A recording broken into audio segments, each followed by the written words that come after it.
জুলাই আন্দোলনের শহীদদের তালিকার মধ্যে ভুয়া শহীদ ঢুকিয়ে দেওয়া হয়েছিল, তো এইটার সমালোচনা করা যাবে না? পদ না থাকলে আপনি গ্রামীণের, আর পদ থাকলে আপনি জনগণের। যখন বলেছেন জবের বন্যা, ওই বন্যাটা কোথায়, সেটার উত্তর তো আমার সহ আলোচক দেন না।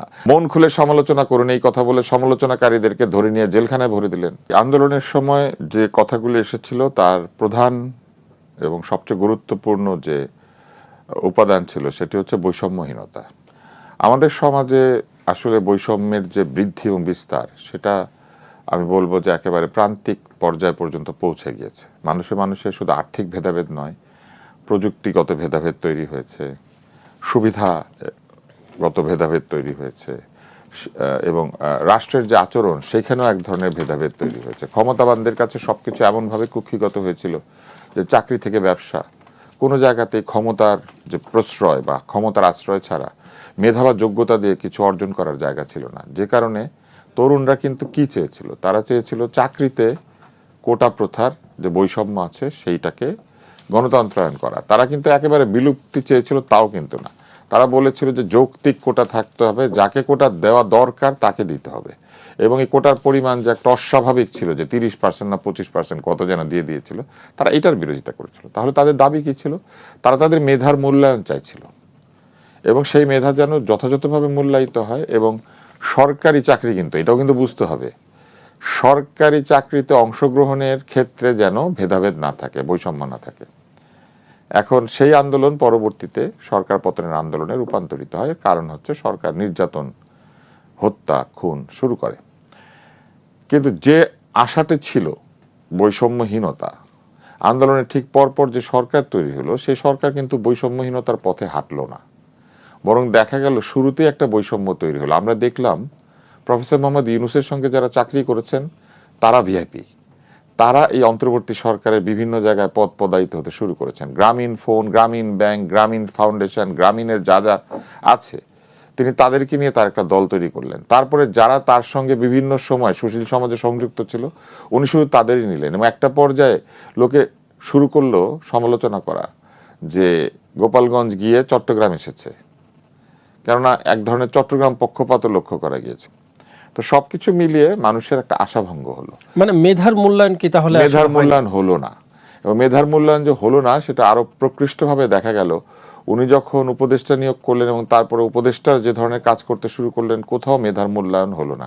ঢাকা নর্থে একজন প্রশাসক নিয়োগ করা হলো, কিছুদিনের মধ্যেই তার বিরুদ্ধে এমন এমন অভিযোগ উত্থাপিত হতে শুরু করলো যেটা আসলে মেধাগত বৈশিষ্ট্য শুধু না, দুর্নীতিগত বৈশিষ্ট্য। তারপরে দেখা গেল যে তার বিভিন্ন উপদেষ্টাদের পিএসদের দুর্নীতিগত বৈশিষ্ট্য, এমনকি উপদেষ্টাদেরও কারো কারো বিষয়ে প্রশ্ন উত্থাপিত হতে শুরু করলো। জুলাই আন্দোলনে যারা সংশ্লিষ্ট ছিলেন তারা সচিবালয়ে গিয়ে ঘোরাফেরা করতে শুরু করলেন এবং তদবির করতে শুরু করলেন। যে কথা তারা বলেছিলেন এক সময় যে সচিবালয় কেন্দ্রিক শাসন ব্যবস্থা, আমলাতান্ত্রিক কাঠামো, সরকারের যে যন্ত্র সেই যন্ত্র দিয়ে নিপীড়ন, দেখা গেল সেই যন্ত্রের মধ্যে ঢুকে তারা নিজেদের জন্য তদবির, ওয়াসাতে তদবির, ডিসি নিয়োগে তদবির, এগুলো হলো না, আমরা তো দেখেছি। ফলে ওই জায়গাতেই আসলে স্পিরিটটি ক্ষতিগ্রস্ত হয়ে গেল, এবং তার সঙ্গে যুক্ত হলো বেআইনের শাসন।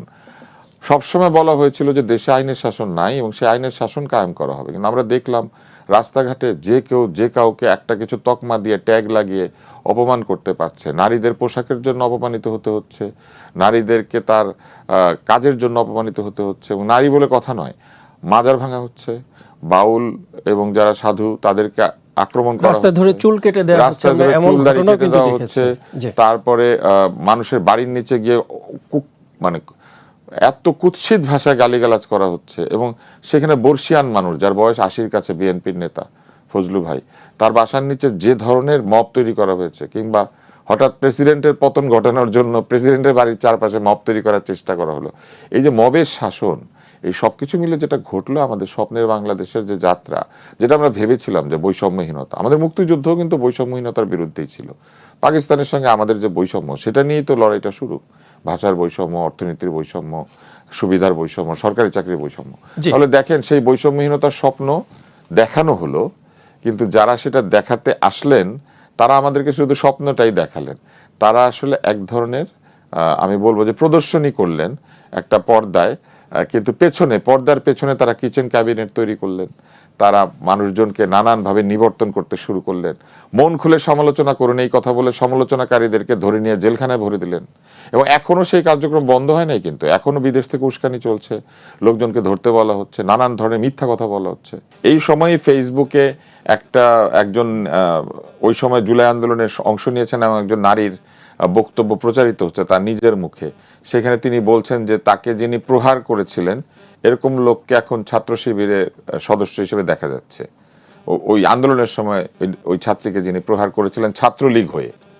তো এগুলো তো হচ্ছে। আমি তো এই কথাটাই বলার চেষ্টা করেছি যে আমরা যারা সাধারণ মানুষ, আমরা যারা বৈষম্যের কথা শুনে সন্তানদের বুকে গুলি চালানো দেখে, ছাত্রছাত্রীদেরকে প্রহার দেখে আমরা যারা এই আন্দোলনের সঙ্গে সম্পৃক্ত হয়েছি, আমরা যারা প্রকৃত একটি গণতান্ত্রিক বাংলাদেশ চেয়েছি, আমরা যেখানে একটা মেধাভিত্তিক বাংলাদেশ তৈরি হওয়ার একটা চিন্তা যে আমাদের তরুণদের মধ্যে আছে, সেটাকে সমর্থন করেছি। আমরা যখন দেখতে পাচ্ছি এরকম হচ্ছে যে এনসিপির সবার মধ্যে একজন এরকম বলছে, এনসিপির নেতারা মঞ্জুর সাহেবকে মেয়র বানানোর জন্য গিয়ে দেন দরবার করছে, আমরা যখন দেখছি যে একই রকম ছাত্রলীগের মতো উদ্ধত এবং এক ধরনের অগণতান্ত্রিক কথা এবং কাজ এখনকার তরুণরা করছে, আমরা তখন নিজেদেরকে দুঃখিত ভাবছি এবং আমরা তখন আহত হচ্ছি যে আমরা যদি একই জিনিস আবার হতে দেখব তাইলে এত রক্তপাতের কি প্রয়োজন। আজকে একটি পত্রিকাতে রিপোর্ট বের হয়েছে যে সরকারিভাবে জুলাই সময়ে যারা নিহত হয়েছেন সেই নিহতদের তালিকার মধ্যে ভুয়া ঢুকে পড়েছিল। কখন ঢুকে পড়েছিল এই ভুয়া?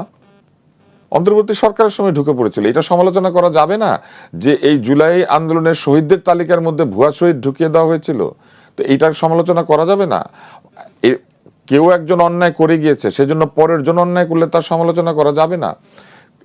কারো সমালোচনা করা মানে কি এটা বলা যে ওনার কোনো অর্জন নাই? মনে করেন, আমি এটা দিয়ে শেষ করি, একটি ছেলে পরীক্ষায় ফেল করেছে, 30 পেয়েছে।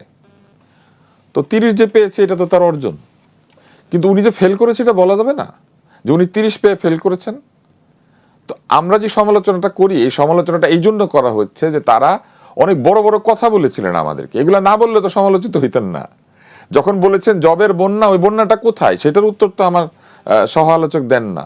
যখন বলেছিলেন এইখানে দরখাস্ত নিয়ে লোকজন এসে হাজির হয়ে গেছে এবং এরপরে লোকজন মানে কি করবে, এখানকার তরুণরা ছাড়া কোথাও যেতে পারবে না, আজকে সেই তরুণ ছাত্রদেরকে ঘোষণা করে দেওয়া হয়েছে যে লেখাপড়া শেষ হওয়ার পরে 1 মাসের বেশি থাকতে পারবে না ওইখানে।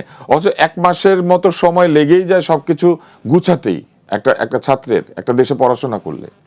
তো কই সেই তরুণদেরকে নিয়ে যায়, ওটার জবাব উনি এখন দিবেন না। আমরা এই প্রশ্নটা করতে পারবো না যে আপনি যে বলেছিলেন জবের বন্যা হবে, আপনি যে বলেছিলেন রোহিঙ্গারা নামাজ পড়বে আরাকানে, আপনি যে বলেছিলেন আমাদের এখান থেকে তরুণরা দলে দলে বিদেশে চলে যাবে, আজকে কেন ভিসার জন্য জামানত দিতে হয়? আজকে কেন এই যে আমাদের ছাত্রদেরকে বলে দেওয়া হয় যে ওইখানে থাকতে পারবে না ডিগ্রি নেওয়ার পরে 1 মাসের বেশি?